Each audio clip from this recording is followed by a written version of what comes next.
আগামী 2 দিন ছুটি, সেই জন্য অফিসের ফিশ ট্যাঙ্কের মাছগুলোয় কিছু খাবার দিয়েছিলাম। সেই খাবারগুলো দিয়ে অফিসে ফিঙ্গার দেওয়ার পরে অফিস থেকে ডিউটি শেষ, বাসার দিকে যাচ্ছি। তো উদ্দেশ্য লিফটের দিকে, লিফটে যা প্রেস করে দাঁড়ায় রইলাম। কিছুক্ষণ পর বাইরে দেখতেছি যে কি অবস্থা, বাইরের ওয়েদার কেমন। তো আজকে রৌদ্রোজ্জ্বল আবহাওয়া, আর নিচের পার্কিংগুলো দেখতেই পারতেছেন কত অসাধারণ পার্কিং। তো এর মধ্যে অপেক্ষা করতেছি, কিন্তু লিফট আসতেছে না। অপেক্ষা করার এক সময় সাইডে লিফট, তারপরেও লিফট আসতে সময় লাগে। এরপরে চিন্তা করলাম যে যাই, এই অপেক্ষা করতে করতে অবশেষে লিফট এসে গেল। লিফটে উঠে গেলাম গ্রাউন্ড ফ্লোরে, যাইতেছি। যাওয়ার পরে বের হইলাম অফিস থেকে। তবে সব সময় পিছন গেট দিয়ে গেলেও আজকে পিছন থেকে বাইরে আনার পরে চিন্তা করলাম, আমি পিছনে আসলাম কেন, আমার তো সামনের থেকে যাওয়ার কথা। এই যে সিকিউরিটি মালওয়ারি, তো যথেষ্ট ভালো, আমার সাথে যথেষ্ট আন্তরিক। সালাম কালাম দিয়া যাইতেছি যে আর 2 দিন ছুটি, দেখা হইবে না 2 দিন পরে। তো বললো কি রেকর্ডিং করতেছ, আমি বললাম হ্যাঁ। তা ঠিক আছে। এই যে গাছটা, এই গাছটা আমার অফিসে ছিল। অফিসে থাকার সময় এই গাছটা আমি যথেষ্ট যত্ন নিতাম, কিন্তু পরে অফিসে থেকে এই গাছটার নিচে নিয়ে আসা হয়েছে, কারণ ও জায়গায় পানি টানি পড়ে অফিসের অবস্থা খারাপ হয়। এই যে গাছগুলো, এগুলো সম্পূর্ণ প্রাকৃতিক বলতে, এগুলো কোনো প্লাস্টিকের গাছ না, ন্যাচারালি গাছ। বের হইলাম, বের হইয়া চিন্তা করলাম এই যে সামনে বালির সমুদ্র, এইটা পার হইয়া রাস্তায় উঠতে হইবে। রাস্তায় গিয়া তারপরে হাঁটতে হাঁটতে ওই যে ওই পাশের বিল্ডিং, ওদিকে যাইয়া ওর পরে থেকে যাইয়া বাসে উঠতে হইবে। আজকে গাড়ি রাইখা যাইতেছি, এর কারণ হলো যে সামনে 2 দিন ছুটি। ছুটির জন্য গাড়ি নিতেছি না, কারণ ছুটি থাকলে আমার ওদিকে পার্কিং পাওয়া যায় না, এই জন্য অফিসেই গাড়ি রাইখা আসছি। তো বাসার দিকে উদ্দেশ্যে রওনা দিছি। ওই পাশের যে ওই বড় বিল্ডিংগুলো দেখতে পারতেছেন, ওই পাশেই হলো যে আমার বাস। আর এই যে প্যাডেস্টাইন গিভওয়ে, এই প্যাডেস্টাইন থেকেই ক্রস করতে হইবে। অন্য যে কোনো জায়গা দিয়ে গেলে অটোমেটিকলি ফাইন চলে আসবে। তার জন্য আর কি আপনার কেউ থামাইতে হইবে না, পুলিশ লাগবে না, কিছু লাগবে না। অটোমেটিকলি এ জায়গায় এআই সিস্টেমের ক্যামেরা থাকে বিভিন্ন সিগন্যালে, যেখান থেকে অটোমেটিকলি আপনার এআই সিস্টেমে ফেস ডিটেক্ট করার পরে অটোমেটিকলি ফাইন ইমারা সাইডে আসা যায়। এজন্য আপনার অন্য কোনো সিস্টেমের প্রয়োজন হয় না। ফেস ডিটেক্ট হয়ে তাদের কাছে আপনাদের ইমারা সাইডে আসে, ওইখানে ফাইন অটোমেটিকলি চলে আসে। তো অনেকক্ষণ দাঁড়াই থাকার পরে, প্রায় 3 মিনিট দাঁড়াই থাকার পরে সিগন্যাল খুললো। সিগন্যাল ক্রস করে, প্যাডেস্ট্রাইন ক্রস করে রাস্তা পার হইলাম। আর এখানে দেখতেই পারতেছেন এই যে বাচ্চা কাচ্চাগুলা, এই বাচ্চা কাচ্চাগুলো এই জায়গায় স্কুলে পড়ে। এগুলো হইলে যে ওই বড়ি বলে যাদের, ইন্ডিয়ান, তারা আর কি কিছুটা শিয়া সম্প্রদায়ের মতো। এই দেখেন এখানে বাচ্চারা যতটা নিরাপদ, আসলে সেটা শেষ করা যাবে না, কারণ এই দুবাই শহরটাই আসলে অনেক নিরাপদ, যার কারণে বাচ্চারা এখানে সচরাচর একারা অল্প বয়স হইলেও তারাও ঘুরতে পারে।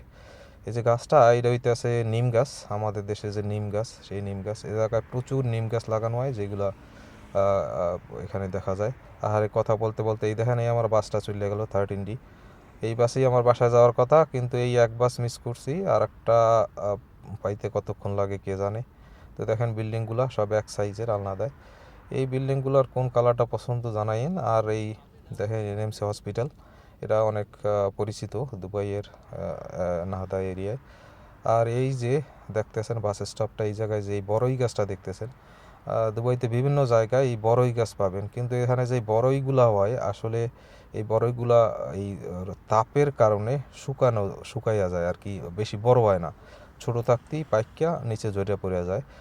বড়ইগুলা বেশি বড় হয় না, খাইতে একটু বাইলা বেলে, ওই শুদ্ধ ভাষায় বললে বেলে আর মিষ্টি, এরকম হয়। কিন্তু এই গাছগুলো আর কি প্রত্যেকটা জায়গায় পাওয়া যায়। এরপরে বাস আসলো ডাবল ডেকার। এই ডাবল ডেকার যেই বাসগুলা, এগুলো আসলে প্রত্যেকটা 3 মিনিট 5 মিনিট পর পরই আসে। এগুলো যায় হলো মেট্রো স্টেশনে। এগুলো 3 মিনিট 5 মিনিট পরেই আসে, অথচ আমার যেই বাস, সেগুলো আসতে একটু সময় লাগে, কারণ সেটা রোড আলাদা। এর মধ্যে দেখতেছি যে দেখেন, পে অনলি 5% ইনস্টলমেন্ট, 5% দিয়ে আপনি একটা বাড়ির মালিক হইতে পারেন, 100 বছরের লোন। এই যে গাছগুলো দেখতেছেন, এগুলো অলরেডি মরে যাবে এই অবস্থা, আর কিছু অলরেডি মারা গেছে। আর এত বড় গাছটা, যে বড়ই গাছটা, আসলে এটার অবস্থা কি আপনাদের একটু দেখাই, যে এই বড়ই গাছটার গোড়াটা কেমন সেটাও দেখা। মনে এলে আমি বাসের কয়টায় কোন জায়গার বাস কয় মিনিট পরে আসে সেইটা ওই লিস্টে আছে। আর এই যে বড়ই গাছটা, এই হলে বড়ই গাছটার সাইজ দেখেন যে কতগুলা শাখা পোশাখা নিয়ে বড় হয়েছে। এরা এদিকে গাছগুলা কাটে না। আর এলে বাস স্টেশনের দেখেন প্রত্যেক 2টা বাস স্ট্যান্ডেই কিন্তু এসি আছে। যদি ভিতরে যান, ভিতরে এয়ার কন্ডিশন আছে।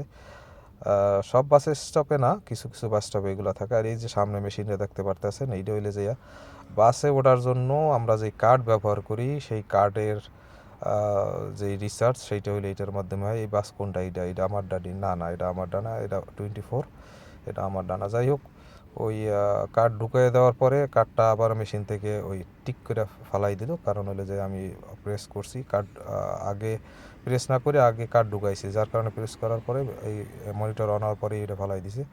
তো ব্যালেন্স চেক করলাম কত টাকা আছে, 44.50 আছে, 44 দিরহাম আছে। খারাপ না।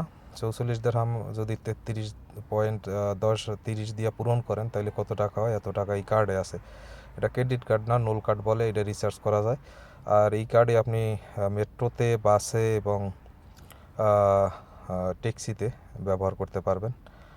এরা এবং পার্কিংয়ের যেই টিকিট আছে সেইখানে ব্যবহার করতে পারেন। আমরা এয়ারপোর্টের কাছে বিদায় প্রায় এরকম প্লেন উড়ে যাইতে দেখি আর কি, এয়ারপোর্টের কাছাকাছি। আর এই হচ্ছে আমার খাবারের লাঞ্চ বক্স। এটাই করে খাবার নিয়ে অফিসে যাই এবং অফিস থেকে আবার নিয়ে বাসায় যাই। তো এই আবার দেখেন ডাবল ডেকার বাস আবার এসে গেছে। এটা হলো 5 মিনিট পরে পরেই আসে, অথচ আমার বাস এখনও আসতেছে না। আবার আর একটা আছে ডাবল ডেকার, 3 মিনিট 5 মিনিট পর পরই ডাবল ডেকার বাসগুলো আসে এবং মেট্রো স্টেশনে যায়। আর এরা ভর্তিও থাকে, কারণ প্রচুর যাত্রী হয় মেট্রো স্টেশনে। এই জন্য ওই যে স্কুটারটা দেখতেছেন, এই ধরনের একটা স্কুটার আমার আসিল কিছুদিন আগে, পুলিশে নিয়ে গেছে। আমার কাছে আর স্কুটারটা নাই, আর ওটা আর আনতেও যাই নাই, কারণ ওটা আনতে গেলে যেই পরিমাণ পয়সা দিয়ে আনতে হইবে সেটা আনা সম্ভব না। তো এই হইলে আমার বাস এসে গেছে, উঠলাম। ওঠার পরেই দেখেন আমার যে কার্ডটা, সেইটা হইলে যে এই যে টাগ মেশিন, এইটা এইভাবে লাগাই দিলে আমার ব্যালেন্সটা দেখছেন 44 টাকা 50 পয়সা। এই গাড়িতে ওঠার পরেই আমার এটা টাক করে যাইতে হইবে এবং নামার আগে আবার এইটা টাপ করে নামতে হইবে। তো এই যে যেই জায়গাটায় আমি এখন দাঁড়ায় আছি, এইটা হইলে যে বাসের মাঝ বরাবর, এই সামনে যতখানি দেখতেছেন ঠিক পিছেও অতখানি। এই যাই হোক, বাস থেকে নাইমে অলমোস্ট বাসার কাছাকাছি মসজিদে নামাজ শেষে বাইরে এলাম। আসলে এ জায়গায় মসজিদ দেখবেন অলমোস্ট ফুল।